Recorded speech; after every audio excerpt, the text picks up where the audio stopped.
Good afternoon. It's an awesome honor to get to kick off the first afternoon for the Builders Conference. And I was at home preparing for the speech and told my wife, honey, did you ever think in my wildest dreams, all my time in the SEALs, I get a chance to speak with this incredible group of entrepreneurs? And she said, honey, to be honest, you're not in my wildest dreams. So I'm very excited to be here, but I'm also very humble. And I understand, that for you, every second is critically important because you're in the middle of a build process, in the middle of doing something exciting. It's really an honor and privilege to be here. So the first thing I wanted to do was give you a little bit of background. I'm in a very different uniform than the one that I was born and raised in. So I'm going to show you a quick clip of what is the quintessential best day for a Navy SEAL. So we're going to start off. It's a hostage rescue mission. The vehicle you're going to see up front is the good guys. That's the SEALs. They're being chased by multiple vehicles, which are the bad guys. And so my experience with teams has been, you'll see that it looks like they're running out of the road, they're outnumbered, and a lot of competition. So maybe something similar to what you've seen. But if you stay in the game, you'll see that there's usually a solution that occurs that maybe you couldn't see to start with. And so that for us will come in the terms of the boats that come in to save the day. So I'll push the clip and then I'll come back in.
So that's the part that everybody loves, right? Flying off into the sunset after a successful product launch, after a successful company build, right? That's the piece that everyone sees.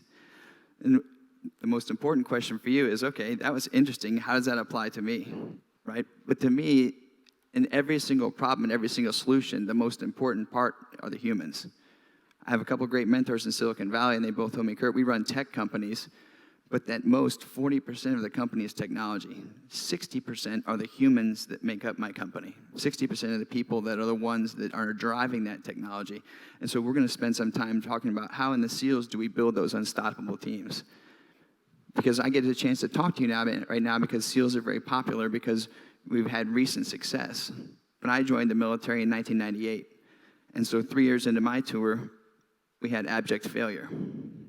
Right, 3,000 U.S. and international citizens lost their lives because we had all the answers, but we were very stovepiped. And because we were stovepiped, everyone had a little piece of data, like a piece of puzzle, but no one could see the whole picture. And because of that, we were reactive, not proactive. And the thing that's so exciting about working about entrepreneurs like you is fundamentally all humans make the best decisions they can with the choices they have. And so you're creating better choices, better possibilities on the proactive side of Infinity, which is why I'm so excited to be here. Because when I joined the SEALs, here's what we encountered. We were absolutely a world-class organization. We could take down any compound anywhere, right? And because of that, we were also very successful. But the problem was because we were world-class and successful, we got very siloed, and we were also very tribal, to the point where why would I talk to anybody else that wasn't a SEAL if they didn't have the same badge, right? Same thing you might run into, you have all the engineers are together. They may not be interfacing well all the different components. And so what that led us to was if this center circle represents the capability we had, there was a huge requirement that we could not meet. And so how do you meet a requirement if you can't get there? Well, you build a team. And you've all built teams, right? You just pull everybody together and say, hey, we're a team now. We're completely aligned, right? Same experience you had?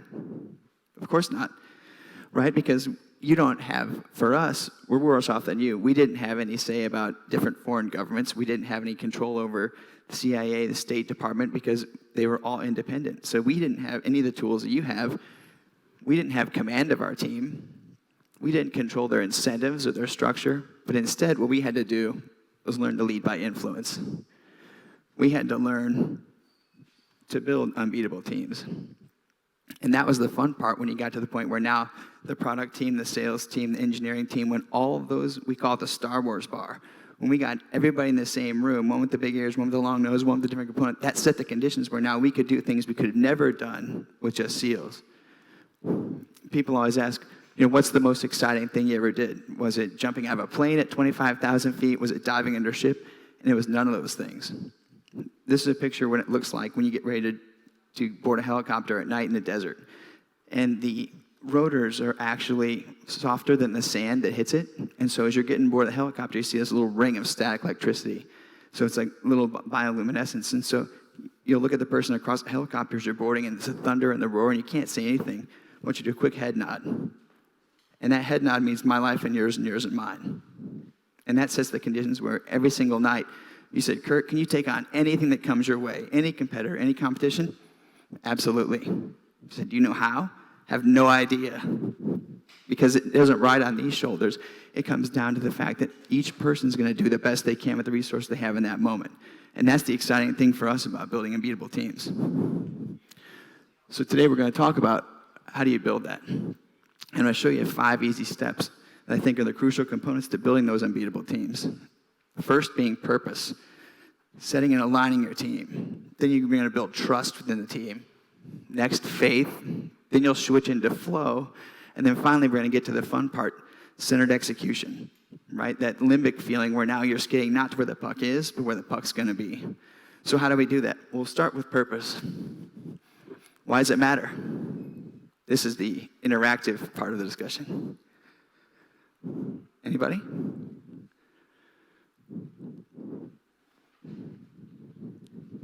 Sir? Absolutely. It takes, every single day you run across the street, meet hundreds of people. It takes a group of free agents, and now it aligns them along a path that allows them to become a shared set of goals and values to turn them into a team. Because only when we have purpose, now do you have a reason to trust someone, to make himself vulnerable, right? So for us, that was easy in combat. Everybody thinks you start with thinking about the nation, thinking about the big things, but it comes down to the guy to your left and the guy to your right. We're protecting and protect those teammates. Here's mine now, right? If I get to work on the proactive side of Infinity with incredible groups like you, then these are my 3 kids, then they can live in a world they don't have to do the same thing, right? Because you're creating possibilities that never existed before. We get a great opportunity to work with a couple of NFL, the U.S. football teams, and we asked them, hey, is the goal to get to the Super Bowl? And someone said, yes. But in the end, it's even larger than that. They have a platform where because of who they are, they can show people how to become an unbeatable team. They can show people how to work together, and that can lead to an entirely new generation based on the impact they have and the scale and the platform they share. Because the 3 requirements to build that purpose as a high-performance team is the things that you're doing every day in your business. You have to see things as they are, right? Not better, not worse. If you're on a map, you have to find out, where am I in the world? Take responsibility. The second thing is see things how they can be. The thing I love about humans, we're the only creature on the planet that can look out into the future, create a vision, communicate it to others, and manifest it to reality, right? So when you see how, then that sets the conditions where you have commitment to where you want to go. And then the final component is you have to make things as they see them. You have to drive execution. Without the third component, what do we call it then? So wish, right? Somebody sees where they are, they see what they want to make, but if they can't drive the execution, then then it's just a wish. And that's where the entire organization aligns and where you can build into trust. Because now that you've got purpose, and now that everyone's moving the same direction, then it sets the conditions where people will deliberately demonstrate vulnerability for the assumption of a greater good, right? And that really comes down to, how do you build that trust? Through your mental toughness, right? Because everybody has a moment where there's things that happen to you. Every single day, there's events that happen. There are facts. And those are the stimulus, right? And then instantly, because we're so intelligent, our minds, we make up a story about it. And most organizational breakdown is when the fact and the story get eclipsed, that becomes our truth. Now, the trick is, because it's our truth, does it mean it's everyone's truth? Absolutely not. And most conflict comes from when I believe a truth and I fight somebody else over that. That's when you lose all that energy that you could have to organizational friction, internal peace, so you don't have any energy to face external because people are fighting. For me, I lost a lot of my greatest friends in an accident in combat, right? So my story could have been, there's a crash. My story becomes, because there was a crash and I lost my friends, I'm now going to be a victim. And my truth could have been, I have post-traumatic stress syndrome, and people would have granted me that truth. But in fact, it can also be the opposite as well. Because there were 25 guys that are infinitely greater than me that are no longer here, then I'm going to share their message and share that stories and things I learned from them in a powerful way. So you get the choice of creating your truth. You get to decide, what is your company's truth? What is your product's truth going to be? Because it really all comes off relationships. And I said, well, it would be easy if I had a team of Navy SEALs, or if I had a perfect team, then I could do a perfect product, a perfect launch. But here's the teams I was a part of.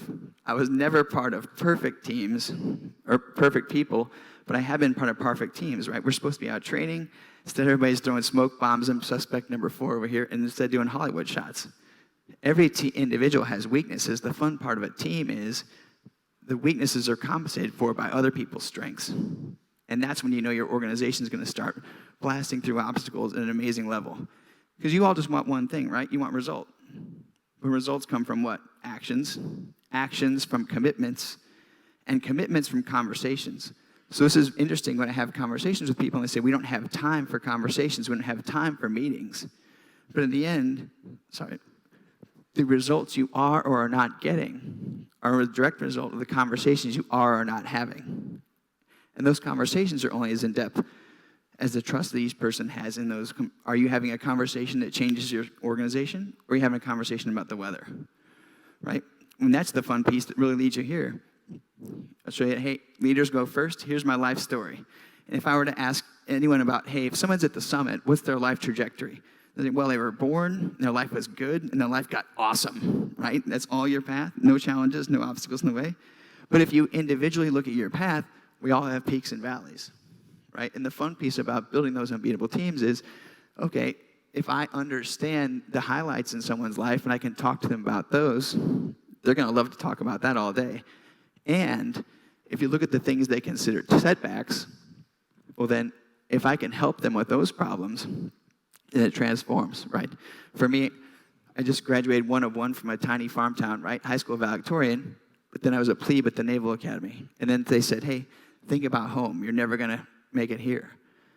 So instantly the lesson I learned was, oh, I'm not going to use an external standard because if some people say I'm great, some say I'm bad, I'm gone. You may not have much experience with the SEALs, but when I shattered my ankle, people said, he's a coward, he did it on purpose to get out of a deployment. Now that's not good for your reputation. And many companies and products die right here, right? Someone runs into resistance and they say it doesn't look good. But because I shattered my ankle, I ended up getting to go 4 deployments in a row to the same location, which set the conditions where I got to go take advantage of opportunities that led me to here. And so that's the fun piece, is when you can change the story, change your truth to match all of your low points are the ones that lead you to your high points. So, well, what if I start out in a deficit? This is a picture. It's the front of an embassy. And I was the only military guy there, and there was a wrecked armored car when I got there that said, this is what happens if someone from the U.S. military comes into your embassy, right? So you might say I started out by a little relationship deficit. Anybody ever start one of those? And so every single day, I just came back from commanding hundreds of troops in combat, and now they wouldn't even give me a computer. So because I didn't have a computer, I didn't have a lot to do, every single day I went around the embassy and I took out the trash. He said, what are you doing? I said, hey, I'm just here to help.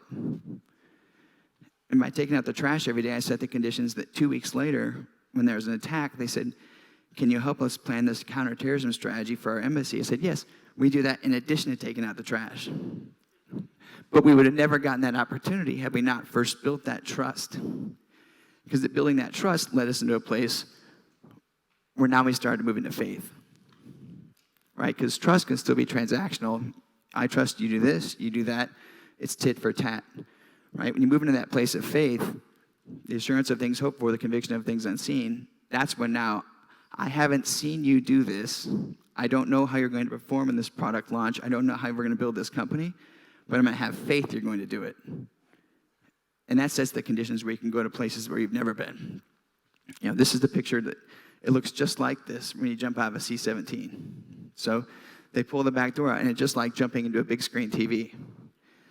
Now, your natural response when you're about to take your own life, because we try and keep an even ratio, take your own life and save it by pulling your ripcord, is, hey, this is intense, right? I want to get tight.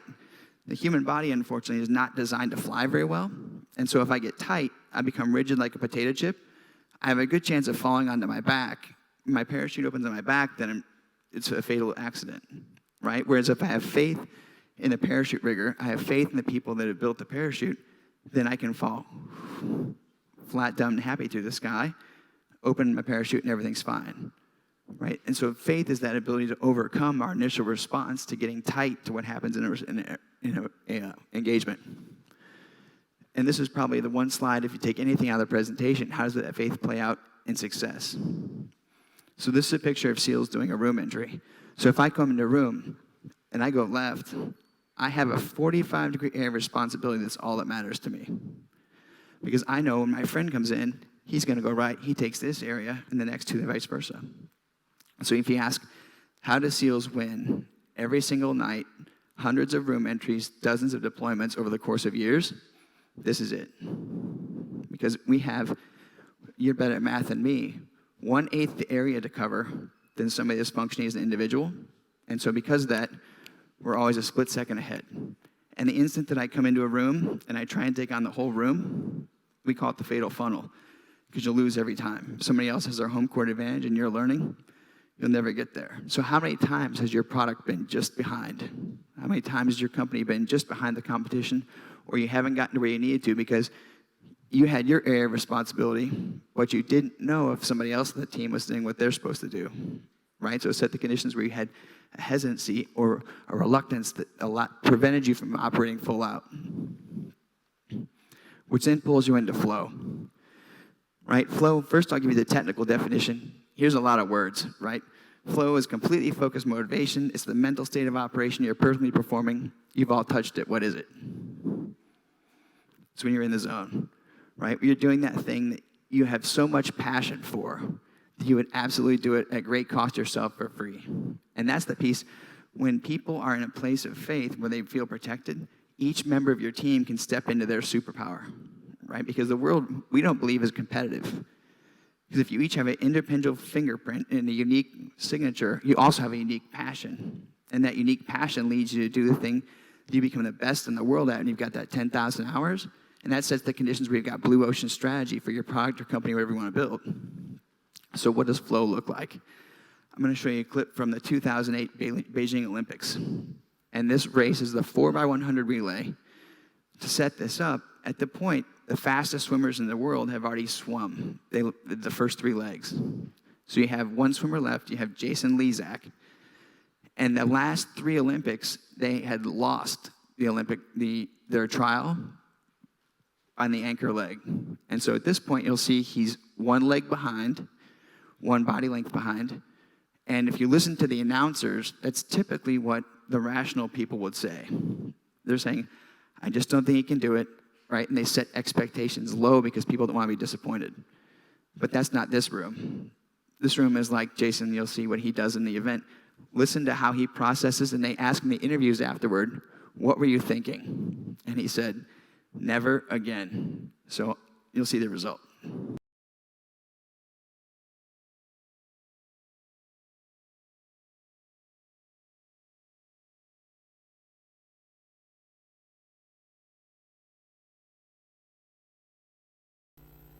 So what's so exciting about that? He would never have done that if he was doing it for himself, right? The reason went faster than he's ever gone before and beat all the odds was because he was doing it for his team. And that's the kind of team play that you want to set up for your organization. I know that you don't always do it on a national stage, but that's the piece that you want each member of your team to feel so engaged that they can do the things that they could never do for themselves because they get to be a part of something greater with you. Because you just saw we're stepping into now centered execution, right? Centered execution is that place where you start going beyond rational thought into being able to anticipate what's going to happen next. You and your team can build a product because you can see around the corner because you're using every person's intuition together to get a collective intelligence that's greater than the sum of the parts. We talked about the SEALs, but let's talk about the Spartans. Hundreds of years later, are famous for their discipline and renown. But what you may not know is as individuals, they're incredibly weak. Their spears are about 14 feet in length, and so they were absolutely weak against individuals. In the same way, their short swords are only 2 feet long. Where they were unstoppable were as a phalanx. Because in a phalanx, the shield protects not only the individual, but the person to their left. And that's what made them the most renowned fighting force in the history of mankind. So to bring this back to the future, here we are now. You're sitting at the summit 2014. This is a picture taken through night vision as you get ready for an operation. And so you have no idea, of course, what's going to happen as you build your plan for the last 2 months of 14 as you dive into 2015. You're not sure exactly what's going to happen or what curveballs are going to be thrown. But what we do know is if you work on those 5 components, it'll set the conditions where you'll be ready for whatever the world throws at you. This year's been a fascinating year for us. We've had a chance to work with professional sport teams. We've worked across academia. We've worked across all kinds of different multinational, global. And every single time, the challenge that any of these companies have faced have never been technical in nature. The problem has been that they need to come together as a team to be able to work together to make themselves unstoppable.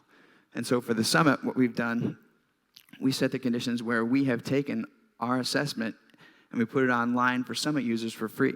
So you can go online here, you can plug in, hey, here's how I feel about these 5 components of my team.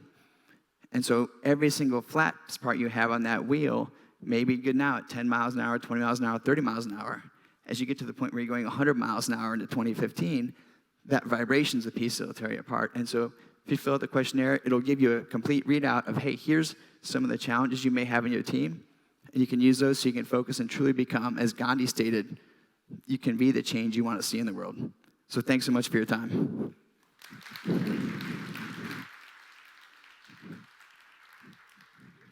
Yeah. All right, I think we have time for some questions. Who's got questions? Anyone? Questions? The gentleman in the center here. Can you hear me? Yeah, great. Other mic. Yeah, cool. We're good. No, you're good. We're good. So, fantastic talk. I think it's one of the best talks I've ever seen at Web Summit. I'm sorry it's not a more condensed audience. This subject is very interesting to me. In the world of the SEALs, you have these processes that everybody has to fall in line with, and there isn't really a choice not to do it. In the private sector, however, it's not like that. You're not going to get beaten up by your teammates, right? At least not physically. Well, I don't know. So I guess what I'm talking about on a cultural level, how do you reinforce the kind of the principles that you had there in an environment where there isn't disciplinary procedures that I imagine the military would have? Well, it's an awesome question, and it's a great point. If you have to use the power that you're talking about, legitimate authority, you do have legitimate authority in the military, but if you use that, you're always going to get the most basic component of the individual. If this is the scope of what that individual has, they're going to give you 5%, which is, hey, here's what I have to do to not get in trouble. Here's what I have to do to not get court-martialed. Here's what I have to do. And that's so far below the bar that we're all talking about. I mean, that's where, hey, you have the same, you can fire your employee and say, hey, you're no longer part of the team, right? So that's the 5% component. What we're talking about is how do you get them fully engaged? And that's the piece where that purpose is the most crucial component, because only when they seek so I didn't dive into, but the only moment there's one purpose is when an entrepreneur has an idea, right? Then that single vector is going in one direction. And then you have to figure out, okay, eventually you have an organizational, a team, and an individual vector. Now, we've all been on those teams that are going like this, 60 degrees apart, and so in the end, the net sum of that vector is 0. But as soon as you get everyone aligned, the reason it worked for the SEALs, people knew that they could give their life for their friends not because it was unselfish. We value our lives too. They knew I had a higher chance of survival if I worked as a team than if I was an individual. And so the only way your teams are going to play full out inside of your company is if they see how working for you and for that team aligns them to where they want to go. Like every single person I ask and hire to my company now, I say, what is your destiny? Because I don't care what it is, if it's yellow dolphins, if it's pink elephants, whatever it is, I have to align every task that they do to where they want to go ultimately. Because if it's not, you can't, to your point, no one can be working a job. Yeah. They have to be joining your company because it's something that they want to be a part of. And I stayed in the SEALs too long because everyone said no one's ever as driven or as motivated later.